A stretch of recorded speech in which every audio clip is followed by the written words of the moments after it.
Bollywood silver screen presenting limitless. इस कहानी की शुरुआत में न्यूयॉर्क में रहने वाले एक लड़के को दिखाया जाता है जिसका नाम एडवर्ड है।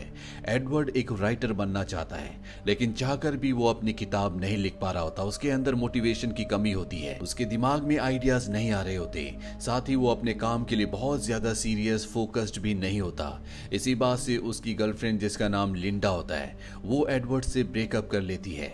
एडवर्ड अपनी जिंदगी से परेशान है और एक दिन उसे अपना एक पुराना दोस्त मिलता है जो कि अब एक ड्रग डीलर बन चुका है। एडवर्ड उसे बताता है कि वो एक किताब लिखना चाहता है, लेकिन उसके माइंड में कोई भी आइडियाज नहीं आते।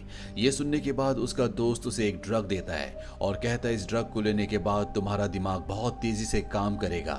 ये कहकर वो वहां से चला जाता है और अब एडवर्ड ना चाहकर भी उस ड्रग को ले लेता है क्योंकि वो अपनी किताब पूरी करना चाहता है। जब वो घर आता है तो वहां पर उसकी लैंडलॉर्ड होती है जो उससे किराए के बारे में पूछती है, लेकिन ड्रग की नशे की वजह से एडवर्ड को उसकी कोई बात समझ में नहीं आ रही होती। तभी वो उसके हाथ में किताब देखता है। किताब देखने के बाद एडवर्ड उसे कहता है कि आप लॉ स्कूल से हैं। दरअसल आज तक उसने अपनी जिंदगी में जितनी भी किताबें पढ़ी थी, अब वो सब की सब उसके दिमाग में घूम रही होती हैं क्योंकि ड्रग की वजह से उसका दिमाग हाइपर एक्टिव हो गया है। वो उस लेडी को एक किताब रेकमेंड करता है जो उसी की फील्ड से जुड़ी हुई होती है, जिससे वो लेडी इंप्रेस हो जाती है और उसे कुछ नहीं कहती।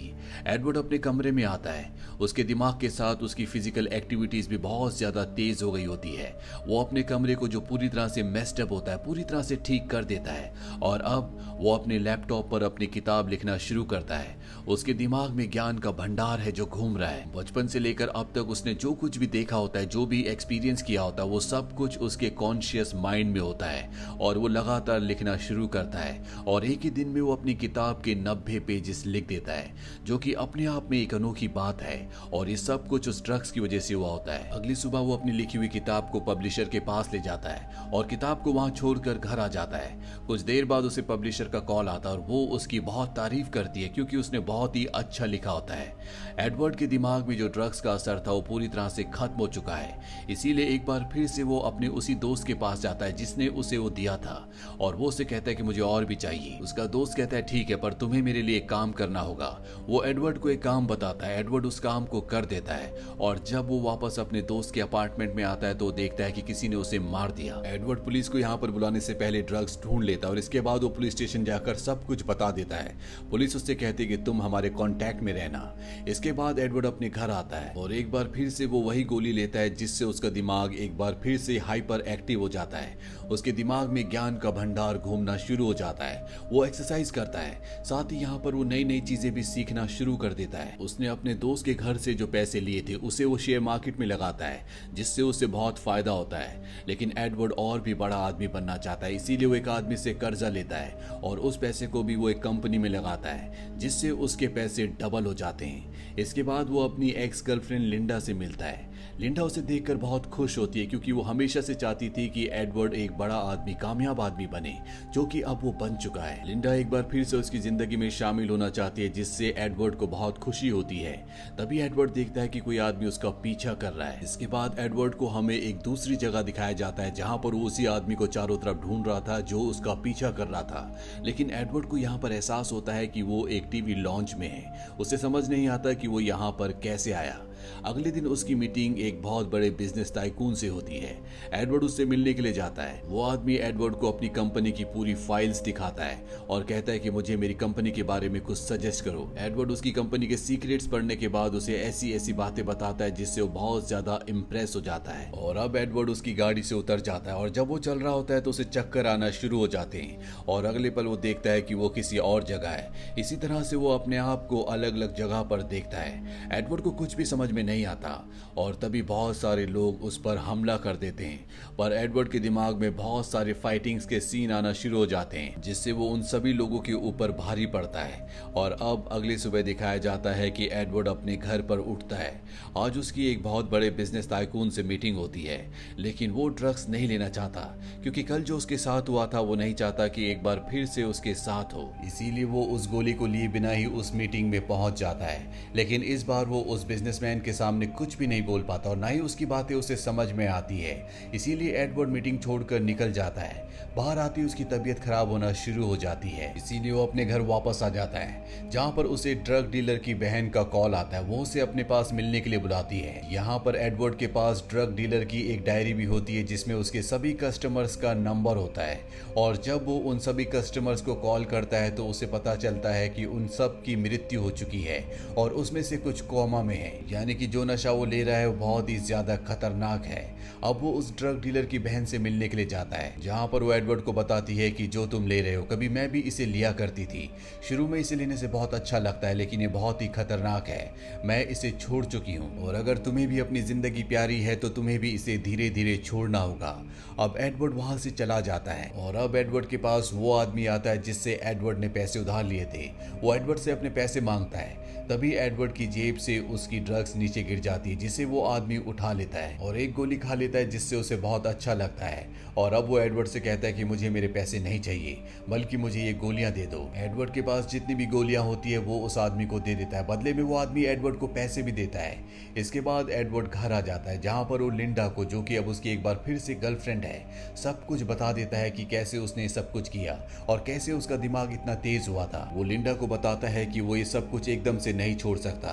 लिंडा उसकी मदद करना चाहती है, इसीलिए वो एडवर्ड के लिए वो ड्रग्स लेने के लिए जाती है। और जब वो आ रही होती है तभी वो आदमी जो एडवर्ड का भी पीछा किया करता था उसके पीछे लग जाता है। लिंडा अपनी जान बचाने के लिए एक बार में चली जाती है। वो एडवर्ड को कॉल करती है। एडवर्ड उसे कहता है कि तुम एक गोली खा लो। लिंडा को अपनी जान बचाने के लिए एक गोली खानी पड़ती है, जिसके बाद उसका दिमाग बहुत तेज हो जाता है और वो उस आदमी से बचकर घर वापस आ जाती है, जहां पर लिंडा उससे अपने एक्सपीरियंसेस शेयर करती है। एडवर्ड उसे कहता है कि तुम्हें अब इसे दोबारा कभी नहीं लेना और मैं भी इसे जल्दी छोड़ दूंगा। यहाँ पर एडवर्ड के घर के बाहर उस आदमी के लोग आ चुके होते हैं, जिससे एडवर्ड ने पैसे उधार लिए थे और जिसे एडवर्ड ने ड्रग्स की गोलियां दी थी। दरअसल अब वो ड्रग्स की और भी ज्यादा डोज चाहते हैं। वहीं एडवर्ड एक बार फिर से वो ड्रग्स लेता है और उसी बिजनेसमैन से मीटिंग करने के लिए जाता है, जहां पर मीटिंग बहुत ज्यादा सक्सेसफुल होती है। एडवर्ड उसे कहता है कि पिछली बार मेरी तबीयत खराब थी। एडवर्ड को धीरे धीरे अब इस नशे के बारे में और भी ज्यादा जानकारी होना शुरू हो जाती है।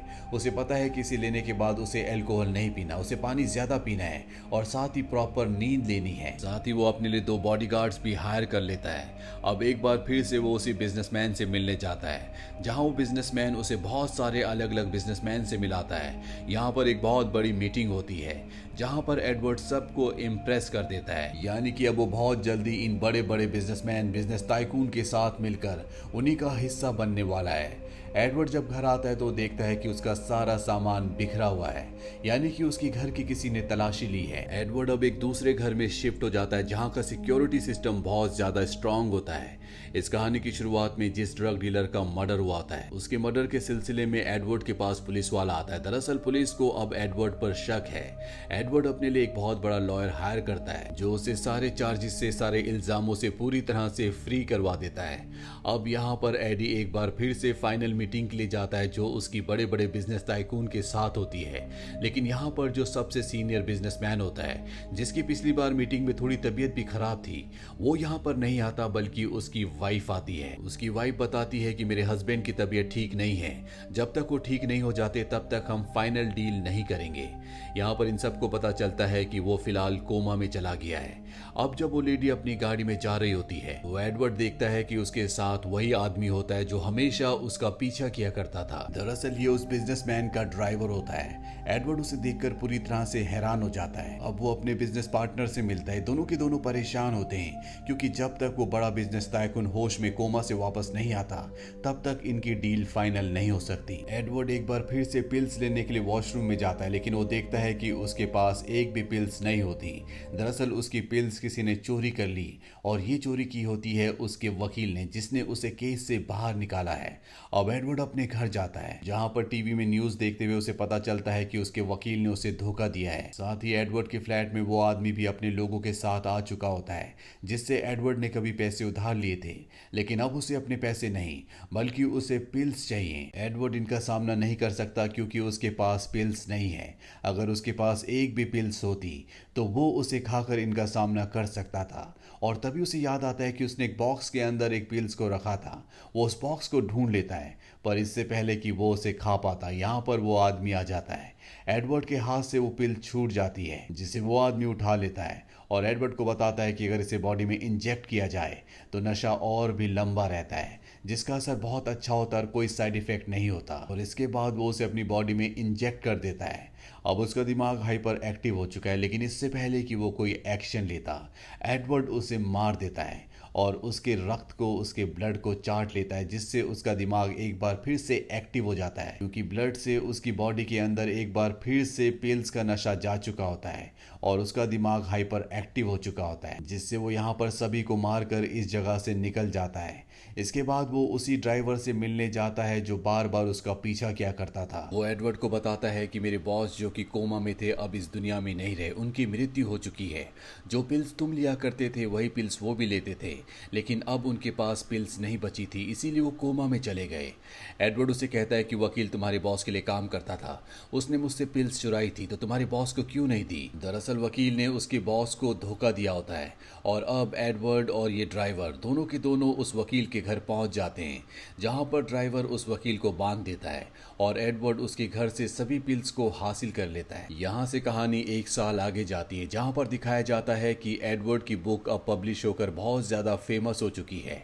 साथ ही वो सेनेटर के पद के लिए भी खड़ा होता है और यहाँ पर एडवर्ड का वो पुराना दोस्त जो कि उसका बिजनेस पार्टनर भी बन गया था, वो उससे मिलने के लिए आता है और कहता है कि मुझे पता है कि कैसे तुम सभी कामों को आसानी से कर लेते हो, कैसे तुम्हारा दिमाग हमेशा हाइपर एक्टिव रहता है। दरअसल जिस पिल्स को तुम लेते हो उस पिल्स की पूरी कंपनी को मैंने खरीद लिया है और उस लैब को बंद करवा दिया है जिस लैब में पिल्स बना करती थी, यानी कि अब तुम्हें पिल्स नहीं मिलेंगी। और अगर तुम चाहते हो कि तुम्हें लगातार पिल्स मिलती रहे तो तुम्हें मुझसे एक डील करनी होगी, जिसके मुताबिक जब तुम यूनाइटेड स्टेट्स ऑफ अमेरिका के प्रेसिडेंट बन जाओगे तो तुम मेरे हर एक काम में मेरी मदद करोगे। लेकिन एडवर्ड साफ साफ मना कर देता है, वो कहता है कि मैं तुम्हारी किसी तरह की मदद नहीं करूंगा। दरअसल ये दोनों ही मान चुके हैं कि एडवर्ड आगे चलकर यूएस का प्रेसिडेंट बनेगा और अब एडवर्ड अच्छे काम करना चाहता है, इसीलिए वो उसकी प्रपोजल को ठुकरा देता है, क्योंकि एडवर्ड को पता है कि वो उसके सहारे अपने काले धंधों को इस दुनिया में फैलाना चाहता है। एडवर्ड उसे बताता है कि जिस पिल्स को तुम बंद करने की बात कर रहे हो उस पिल्स को लेना मैंने कब का छोड़ दिया है, बल्कि मैंने अपनी लैब में उसी पिल्स को मॉडिफाई किया था, उसके सारे साइड इफेक्ट्स को खत्म कर दिया था और मैंने उसका एक एडवांस वर्जन बनाया था जिसे मैंने सिर्फ एक बार लिया था और अब 24 घंटे 365 दिन उस ड्रग्स का असर मेरे दिलो दिमाग में हमेशा रहता है, वो भी बिना किसी पिल्स को लिए हुए। यहाँ पर उसका पुराना पार्टनर उसकी पोल खोलने की उसे धमकी देता है। तभी एडवर्ड उसे कहता है कि वो जो सामने से गाड़ी आ रही है जो आगे वाली गाड़ी से टकरा जाएगी, और ठीक ऐसा ही होता है, वहां पर एक गाड़ी दूसरी गाड़ी से टकरा जाती है। एडवर्ड उसे कहता है कि मैं तुमसे 50 कदम आगे हूँ, यानी कि एडवर्ड के दिमाग की शक्ति इतनी ज्यादा हो गई है कि वो वक्त से आगे भी देख सकता है। इसके बाद वो अपने पार्टनर के दिल पर हाथ लगाता है और कहता है तुम्हें हार्ट की बहुत सारी प्रॉब्लम्स होने वाली हैं, तुम्हें अपना ध्यान रखना चाहिए। और अब उसे समझ में आ जाता है कि एडवर्ड के साथ वो मुकाबला नहीं कर सकता, क्योंकि वो उससे हर चीज में बहुत आगे है। वो अपनी गाड़ी में बैठकर यहाँ से निकल जाता है। वहीं एडवर्ड को दिखाया जाता है जो एक चाइनीज रेस्टोरेंट में अपनी गर्लफ्रेंड लिंडा से मिलने के लिए जाता है, जहां पर एडवर्ड वेटर को चाइनीज भाषा में ऑर्डर देता है। लिंडा यहाँ पर सोचने पर मजबूर हो जाती है कि एडवर्ड ने उस नशे को, उस ड्रग्स को छोड़ा है कि नहीं, और जब वो उसे ध्यान से देख रही होती है तो एडवर्ड उससे पूछता है व्हाट। और इसी के साथ ये फिल्म यहीं पर खत्म हो जाती है। ये फिल्म ईयर 2011 में रिलीज हुई थी। IMDb पर इसकी रेटिंग है 7.4। उम्मीद करते हैं कि ये कहानी आपको पसंद आई होगी।